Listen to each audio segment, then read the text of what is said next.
₹100 सामान सिमानामा बस्ने गरिब मधेसीहरूले ल्याए भनेर त्यसलाई रोक्न खोज्नु र एउटा चित्र मैले देखेँ। 1 दर्जन केरा ल्याउँदा सुरक्षा प्रहरीले कर तिर्न पर्छ भनेपछि त्यो केरालाई लात्ताले हानेर फालेको दृश्य कम दर्दनाक छैन। सीमा पारीबाट 1 दर्जन केरा ल्याउन नपाएको चिन्ता गर्नुभन्दा गरिब नेपाली किसानले त्यही मूल्यमा केरा बेच्न नपाएका चिन्तन गर्ने हो कि के साँझ बिहान छाक टार्न दैनिक जीवन गुजारा गर्न सीमा पारीबाट सामान ल्याएकै कारण नउठेको हो त राजस्व? पारीबाट 1 दर्जन केरा ल्याउनु 1000 जनाले 1000 दर्जन ल्याउनु पनि हो र 1 दर्जनको 50 रुपैयाँ हिसाब गर्दा 50,000 हो।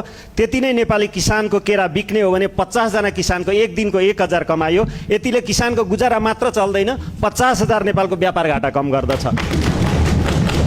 सभामुख महोदय, नेपालको संसदमा हुने बहस उताको सामान यता भन्ने हो या यताको सामान उता लैजान पाऊँ भन्ने हो? हाम्रो उपस्थिति उताका ब्रान्डेड कपडाको दौरा सुरुवाल लगाएर हुने अभिनय हो वा नेपालको अल्लो गाँजा सिस्नु पस्मिना उन कपासबाट बनेका दौरा सुरुवाल छुवा एङ्गी तापालन हाकुपटासी टाइसुट धोती वा टोपीको अभियान सहितको उपस्थिति हुनुपर्ने हो?